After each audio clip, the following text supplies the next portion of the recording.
Hey guys, and welcome back to my channel. If you're new here, welcome to my channel. My name is NonRevSims, and I make Sims 3 videos. Today, I'm bringing you all a very special speed build, and I know I say all of my speed builds are special, but this one is special for its own reason, okay? This will be my second upload this week, which is something huge for me because I never even have time to just sit down and play The Sims. So the fact that I had time to get an idea, go in, create it, film it, edit it, do the voiceover, get it uploaded, all that good stuff is major for me. Man, props to those people who can, do multiple uploads in a week or can do daily vlogs and all that stuff. But right now, your girl can't. So I'm trying little by little. We're going to get there. Okay? So today this is a tiny house called Meadow Cove, and it costs 41,451 simoleons. It is 1 bedroom, 1 bathroom, obviously. And what else can I say about this house? And it's pretty modern looking. I got inspired by all of those tiny houses that have been popping up all over the US lately. I don't know where this tiny house craze came from, but I would never live in a tiny house, but they're cool to look at. So I was like, let me recreate one. And I've been wanting to build one of these houses for ages, but I never had the motivation to actually sit down and do it. So here I am finally today doing what needed to be done. And I was trying to see if anyone had ever done any Sims 3 videos with tiny houses or modern ones or, tiny houses in general. And there weren't many, if any, that I saw. There's a lot for Sims 4. I was watching a lot of those, but I mean, it's not the same when you're watching Sims 4 videos. I mean, they're enjoyable, but I just prefer Sims 3. Anyway, before we got into my story time, which I know you all have been waiting for, I just wanted to give a little background information on the footage you will see, because there will be a lot of cuts, a lot of edits, a lot of jumping around, because I was kind of struggling to recreate the house exactly like the picture. So I got inspired by this picture that I found on Google. I will try to leave a link in the description down below so you can kind of go see it. I did make a few minor changes, but there were some things that you just can't recreate on The Sims. So I had to, try different things, experiment. So there's a lot of that I cut out. And there's also the fact that some of my filming footage got corrupted, and it was literally just a black screen at some time, so I had to cut all of that out. And I'm not sure, I think it was my recording software at the time, maybe because I recorded for so long it just gave up. Anyway, I hope you guys enjoyed the video, and I hope you enjoyed my little video montage at the beginning. Even if you didn't enjoy it, just lie to me and say that you did. I didn't mean to say that you did, because I worked really hard on it. I'm completely joking. But anyway, let's get into the story time. So if you all are new here, or if you have never seen my videos, I'm a flight attendant for an airline, a major airline here in the United States. So I work for one of the big boys, and we fly lots of people from all over the world, and we encounter, people with various issues, various health issues, various medical conditions. And, it's so rampant that, or, people have come from different backgrounds. Oh my gosh, sorry guys. It's so early in the morning, so I'm struggling with my words. But anyway, we fly people from all over, and, lots of people have lots of medical issues. So we do have medical things on board. We have medicine and all this other stuff, but we don't have a full, hospital office medication. We don't have the space or the money to carry all of that stuff. And so I just want to give you a little background on what I do and the things that you guys don't see on the plane, because we don't show like our medical equipment off to people, but just know it's there in the background if anyone ever has any medical emergencies on board, which happens a lot because flying does take a huge toll on your body. And being on the ground versus being 40,000 feet in the air does different things to your body. So keep that all in mind while I tell you my story. There was one day I was working a very early morning flight from Chicago to Denver, and I was the lead flight attendant on this the trip for this day. I was coming in thinking, oh, you know what? This is going to be a super easy trip. We leave before 8 o'clock. Everyone's going to be super chill. No one's going to be needy. They're all going to want to sleep because I want to sleep. So everything should go pretty well. So as we're boarding the plane, one of the flight attendants working in economy class, I was working in first class. One of the flight attendants from economy class comes up and we're just joking around. She's making jokes, I'm making jokes. And she says to me like, oh, there was this passenger that came on. He was one of the first ones to come on, and he like said something like, when do the foot massages start? And we both were laughing, giggling, because people joke with us all the time. People are like, you know, they talk about, or they try to make jokes about how unluxurious, is that a word?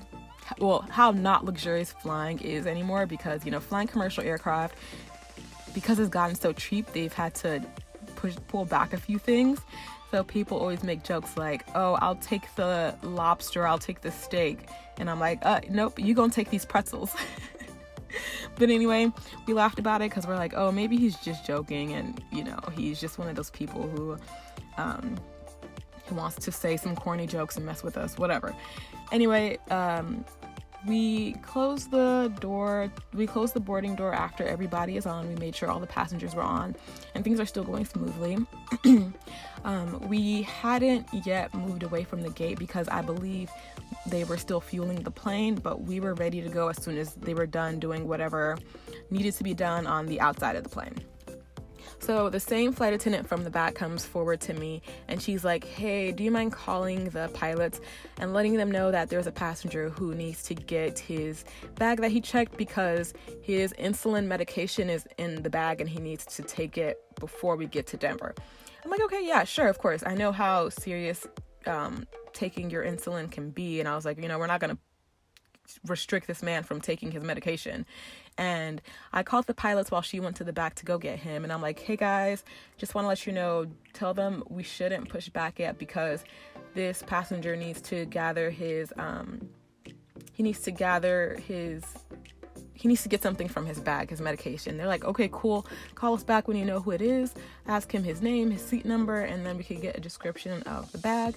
That way we can have the baggage handlers go to the baggage hold in the bottom of the plane, in the cargo hold, and we can get his bag for him. I'm like, okay. So the passenger in question, Mr. Foot Rub, Mr. Foot Massage, comes up and he's like, hey, I'm the one who needs to get my bag from the plane. And I'm like, okay, yeah, sure. So tell me your name, tell me your seat number. He's like, my name is Johnny, what's the name? I don't know. Let me make something up. Johnny Refrigerator. So I'm like, okay, Johnny Refrigerator, where are you sitting? So he tells me, oh, I'm at 23A. I'm like, okay, cool. So I call the pilots back and I'm like, hey, the passenger is Johnny Refrigerator and he's at 23 Alpha. And they're like, okay, cool. So what does his bag look like?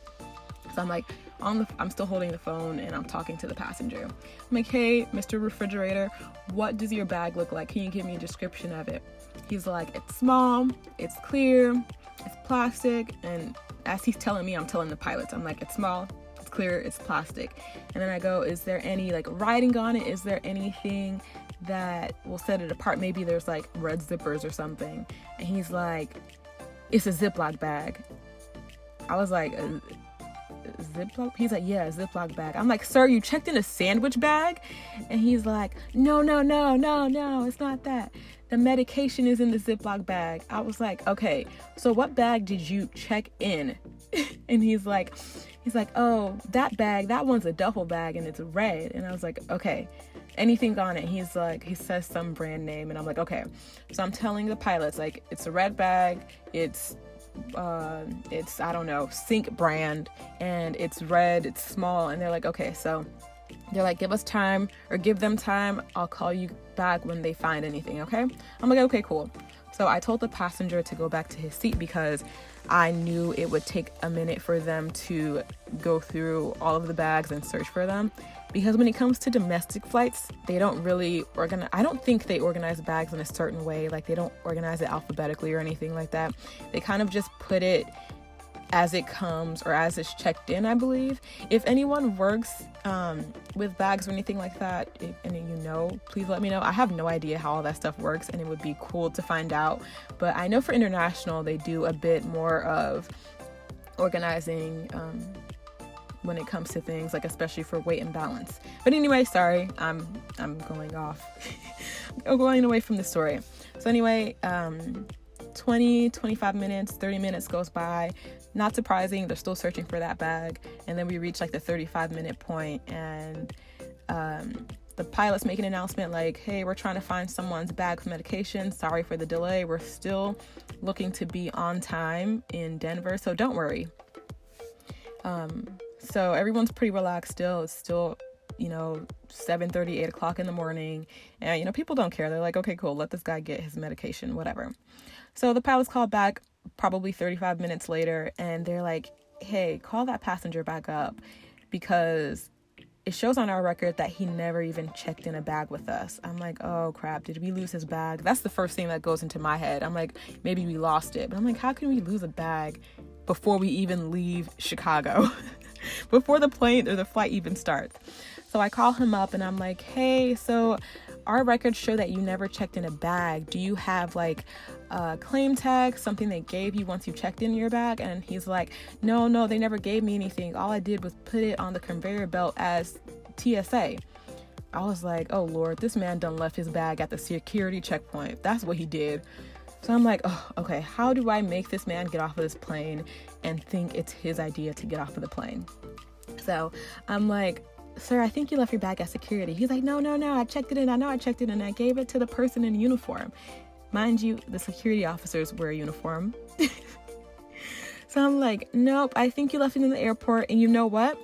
They're probably making an announcement right now over the PA for someone who left their red duffel bag, their red Sync brand duffel bag in the terminal, and that is you. And he's like, oh yeah, you probably right. And I was like, and I don't want you to get on this flight and be unsafe, because I know you need to take your insulin, and that's something that's very serious.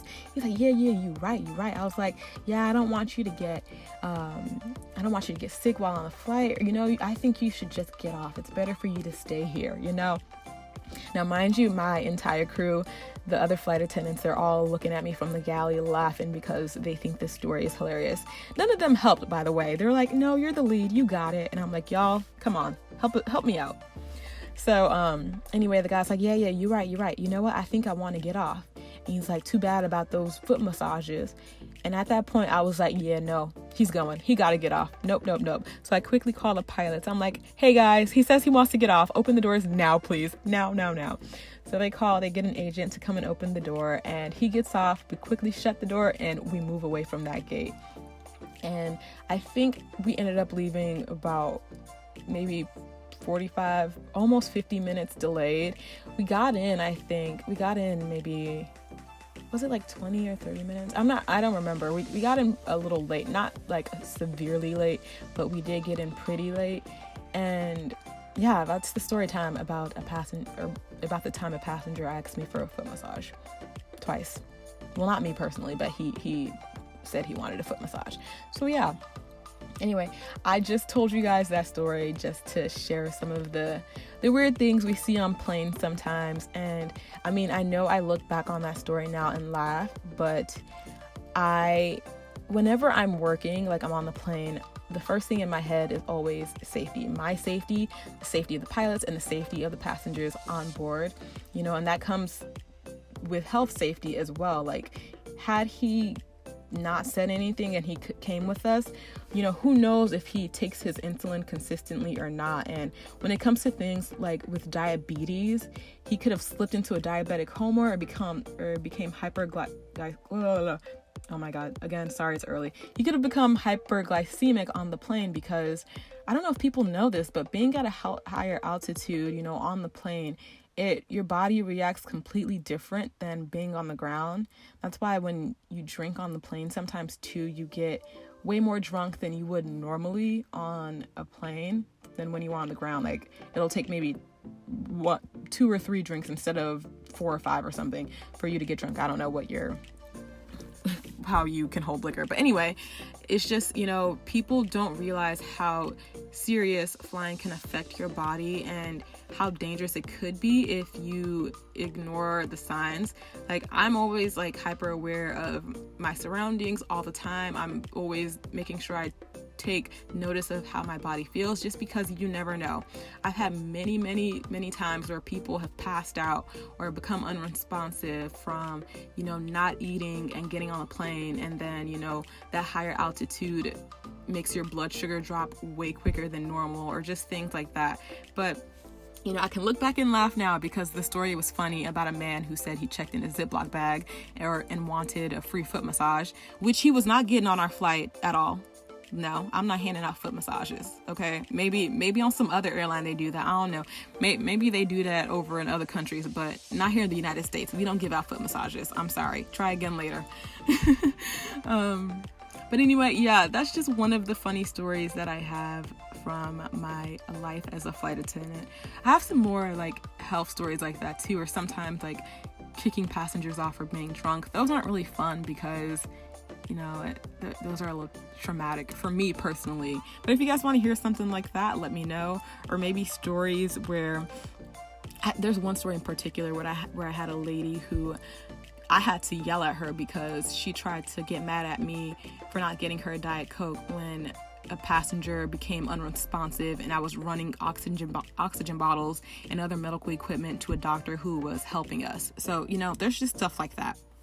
But anyway, let me get back to this build. What are we doing here? I think I saw us go outside. Oh, we're back in the kitchen just putting last minute decorations in. But the point where I got to the outdoor landscaping, I was like, I'm finally done. I can breathe and, relax, just because it gets time consuming or tedious when you're decorating and it's like, I'm not done yet. Why am I not done yet? But yeah, in the screenshots, you'll probably notice that I took them at 2 different locations and I kept both photos because I thought one looked really good at night. Like the ones I took across the street from the beach came out looking really good. And the ones I took by the woods came out good because that's typically where you see these tiny houses. So I kind of kept both. I hope you guys won't be mad at me. But anyway, we are coming up on the screenshots at the end. I'm gonna go now and let you guys enjoy the rest. If you like this video, please give it a huge thumbs up. If you want to leave a comment or let me know what you thought about the video, leave one down below in the description.